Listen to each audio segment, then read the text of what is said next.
Bismillah ar-Rahman ar-Rahim. Assalamu alaikum wa rahmatullahi wa barakatuh. Welcome everyone to today's class. This class is for the first secondary grade in English subject for the second semester, and the lesson is Unit 5, Writing, Form and Function from the book Mega Goal 2. It is prepared by Abdullah Hussein and presented by me, Mazen al-Harbi. So welcome everyone.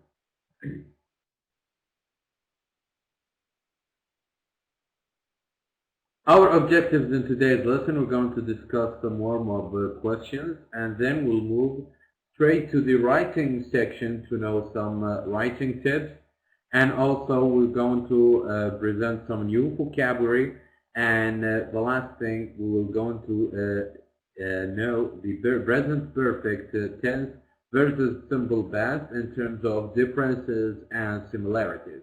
So let's begin. Our first warm-up question is, do you like sharing things with your friends? If yes, why? If no, why not? So do you like to share things with things that belong to you with your friends? Well, if you ask me, I believe sharing is actually a good thing. It's good to share things with people because it gives you, or it makes you one way or another satisfied with yourself, and this is also a good thing when you are satisfied and you relieve. This is a good thing, and this feeling should actually be promoted among people who not or who actually do not tend to share their things with their friends. So yes, I like sharing things with friends because it makes me feel happy, it makes me feel satisfied, and I also like to help people in need.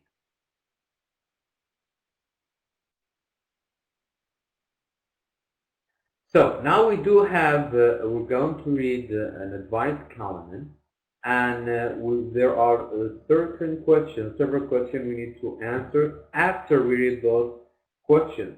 So after we read the text, there are certain questions we need to answer.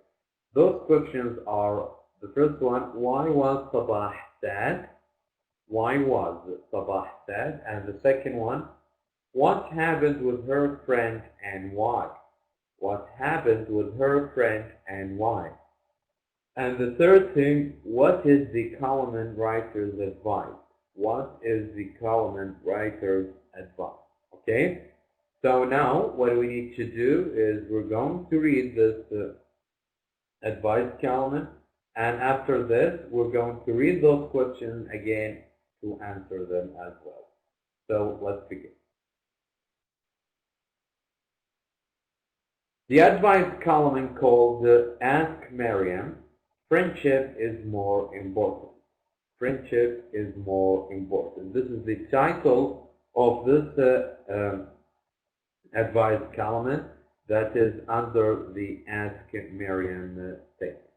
So let's start reading. Dear Sabah, I am sorry you feel so sad about falling out with your best friend. I understand that she wanted to borrow your new bag before you had the chance to use it yourself. But as you say, she was invited to a wedding and she could not buy a new bag.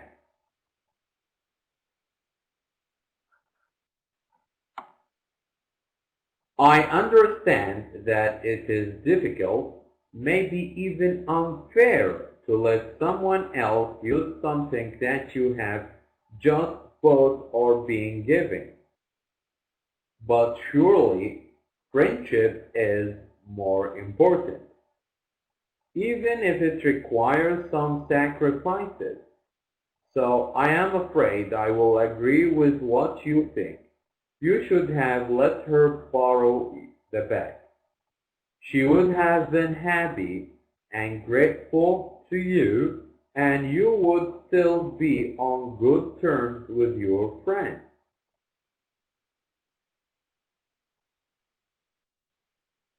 You say you do not like sharing your things with people because they might damage them.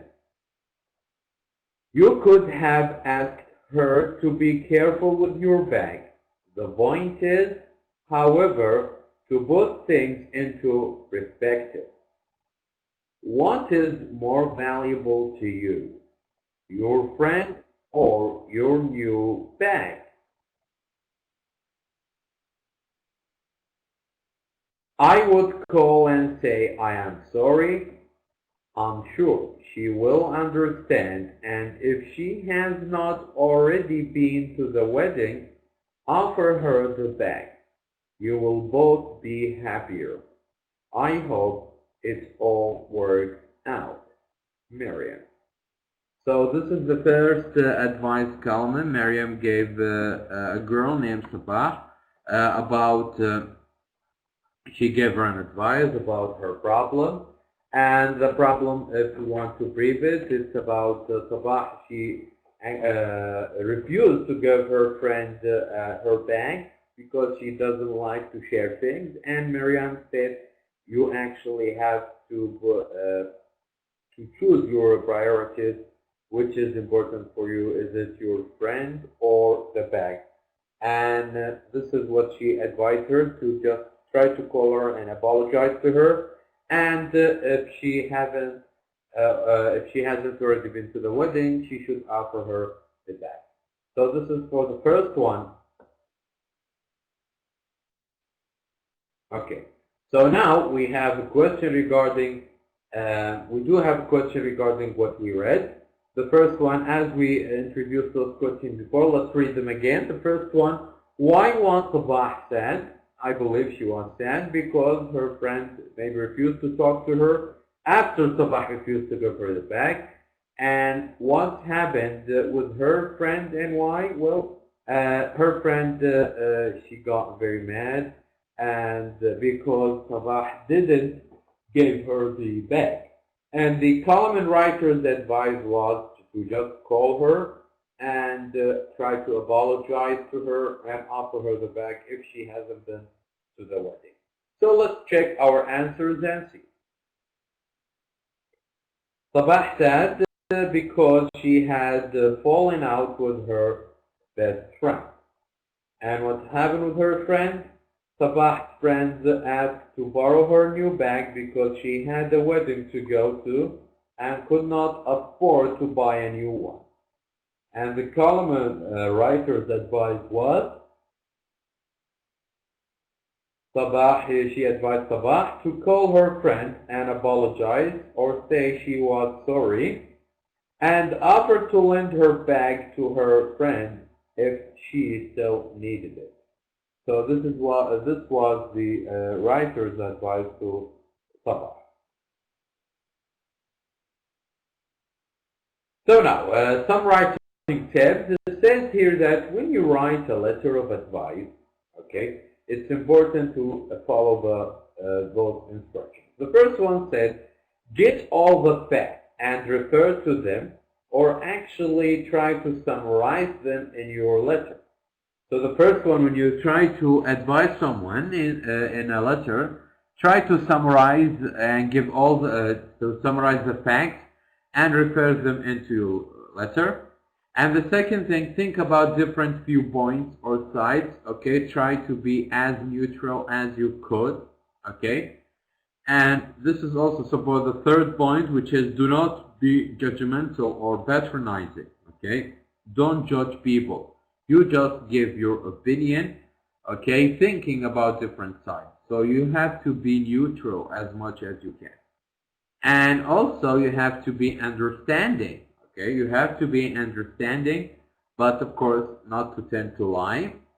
And the last thing is suggest rather than tell people what they should do. Because if you tell them you must do this or that, they will not ask you again. So you try to suggest, try to give alternatives for their problem, it's better so people can come to you whenever they need help or whenever they are looking for advice.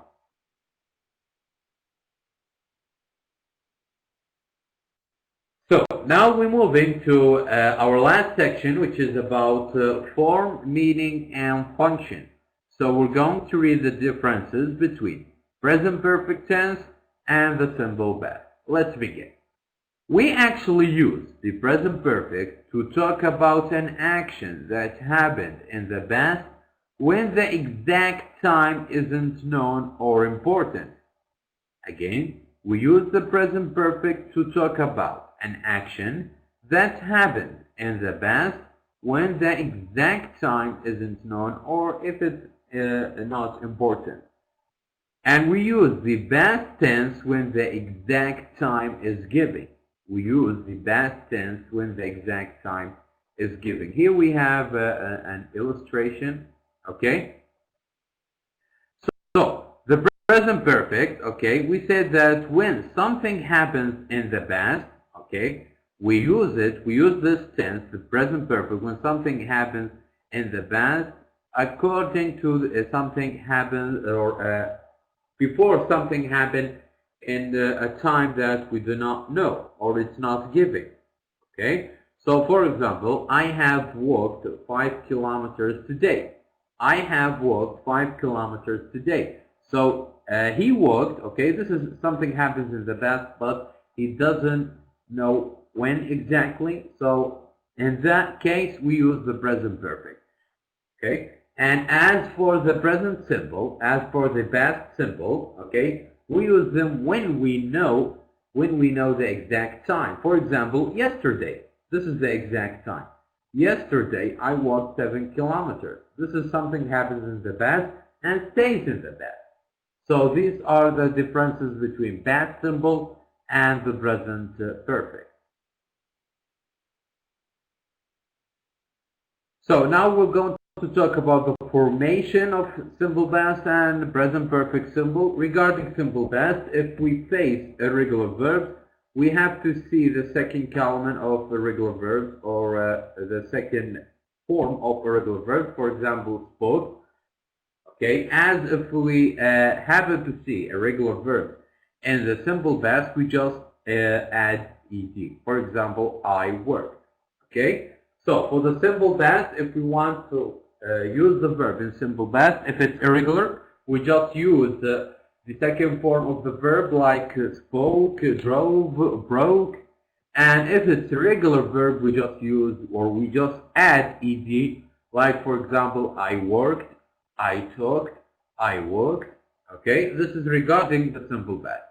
As for the present perfect simple, if it's for irregular verb, we use form of have and the third form of irregular verb. The third form of irregular verb. For example, I, you, we, they have spoken. And as you remember, okay, those subject pronouns are determined. Okay, those subject pronouns determine what form of have should we use. So, for example, if we using I or you or we or they, we use the form of have, which is have. Okay. Now, if we using he or she or it, we use has instead. Okay. We use have instead. Okay. So again, form of have plus the third form of irregular verb. For example, I have spoken. I have spoken. Or he has spoken. He has spoken. This is for in case of irregular verb. Now, in case of regular verbs, as we did with the simple past, we just add ed to the verb. For example, I have worked. I have worked. Or we can say she or he or it has worked. He has worked. So this is the difference in terms of formation between present perfect simple and the simple past. Now, we can also use certain words in simple past or present perfect, and those words indicate sometimes the time. For example, In the simple past, we used yesterday. Ago, we determine whether hours or years, 3 hours ago, 2 years ago. In 1990, we can use certain times or certain dates, the other day, last week, last month, last year. So those are words that we can use in simple past just to indicate time. Also with the present perfect simple, we can use just, already, up to now, until now, ever, not yet, so far, lately, recently. So as you can see, those are words indicate time, but not the exact time, okay, but not the exact time. So recently it means maybe recently means 2 days ago, or it can mean 1 month ago, or it can indicate a lot of things. It can mean a lot of things, but we should know that it's recent, it is new. So those words indicate time, but not the exact one. And now we're going to show or write some examples. So now we'll have to make sentences with past perfect and past simple.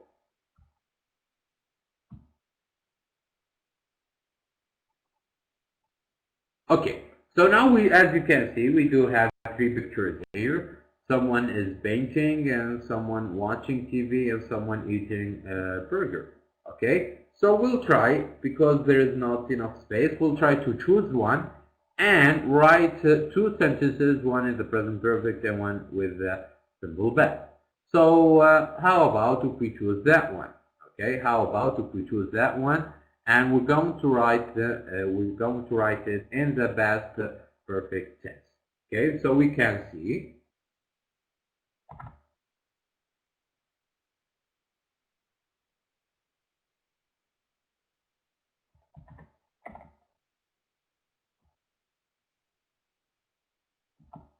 he has painted,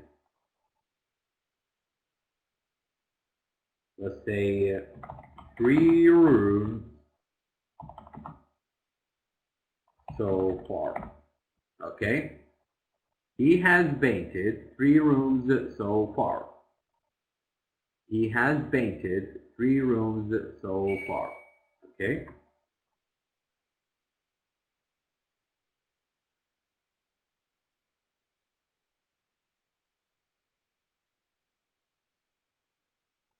He has painted 3 rooms so far. The sentence is in the present perfect tense. He has painted 3 rooms so far. As you can see here, we use the form of have and the third form of the verb paint. Okay, and also we use some time expressions regarding the present perfect. Now, as for the simple past, okay, we can say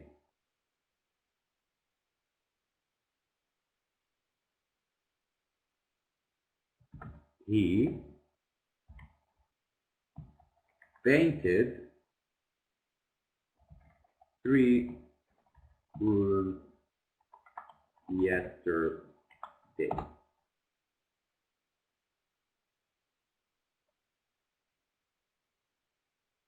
He painted 3 rooms yesterday. He painted 3 rooms yesterday. Okay, so we'll make it into blue so we can know which one is which.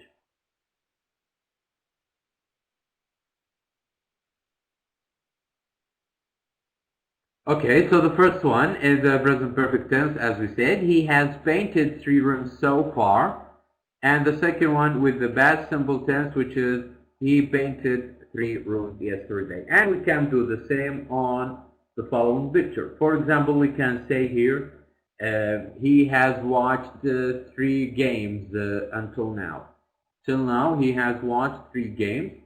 And we can say he watched the game. He watched the game with the simple past. The same goes with this man. We can say he has eaten 3 hamburgers. Okay, or we can say the simple past.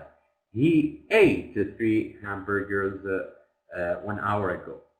Okay, so the same we can apply for the rest of those photos.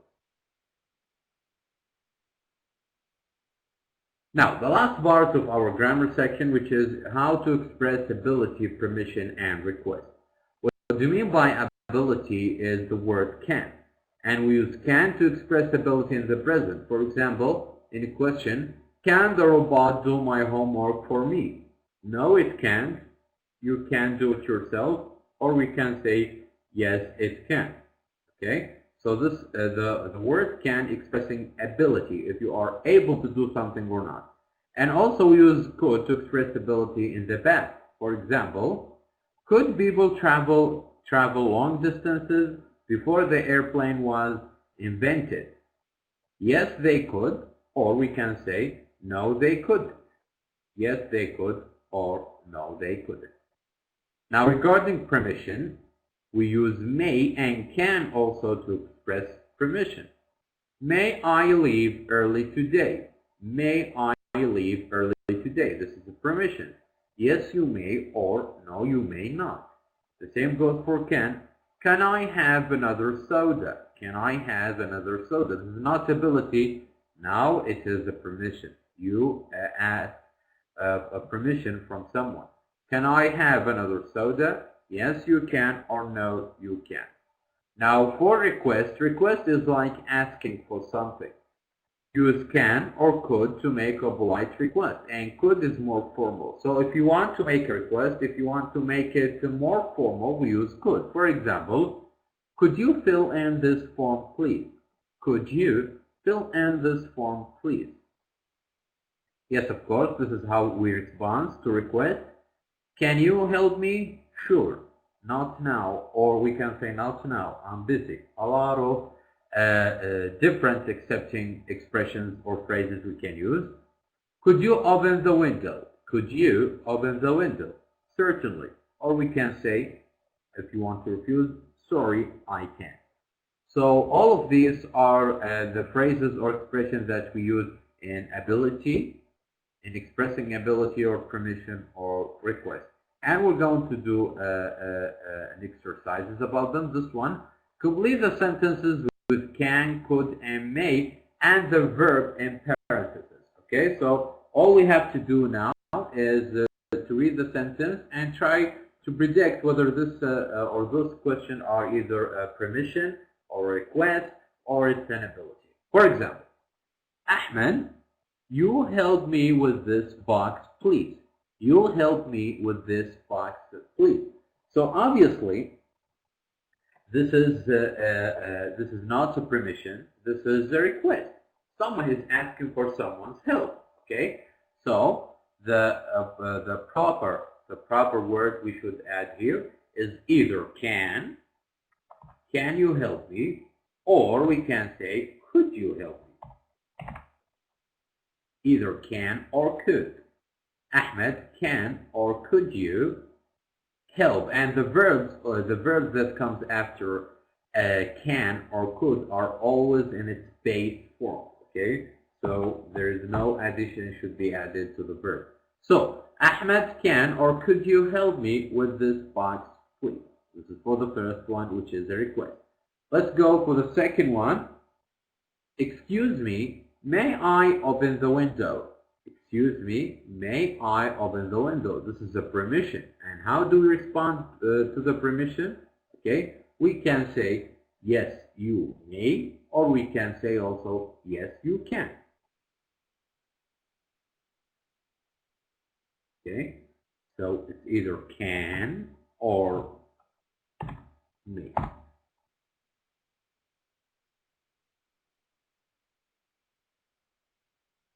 It's either can or may. Okay, and now just for the sake of time, we're going to answer only these two, only the first two questions. And let's see for the third one, let's see the answers in the next slide. So as we said, Ahmed, can or could you help me with this box, please? Excuse me, may I open the window? Yes, you can, or yes, you may. For the third one, we can't, here you have to put the negative. We can't meet tomorrow afternoon. I'm going to the dentist. And here we use can't as a refusion, maybe for a request. Also, complete the sentences with can, could, and may, and the verb in parentheses. Also, we do have another three answers, or another three questions. So the first one, Mr. Sawyer can't see you now. I am afraid he is very busy. And here we use can because it's about ability. He can't see you now because he's busy. And the second one, could you swim when you were a child? This is also an ability, and you want to ask ability in the past. No, we should not use could. We should not use can. We use could, and still the same. The verb, we should not change anything, and we write it as in space form. The third one, Imad can't stay very long. His friends are waiting for him, and this is also expressing ability. This is also expressing ability. So now we reach the summary of our lesson. We talked about, we discussed some warm-up questions and writing instructions, and also we learned some new vocabularies. And the last thing, we learned about present perfect tense versus simple past in terms of similarities and differences. So thank you very much for watching. Here are the references of today's lesson. And if you want to watch this lesson again, please visit the Rusgate, and here are the means of communication if you do have any questions or inquiries. So thank you very much, and have a great day.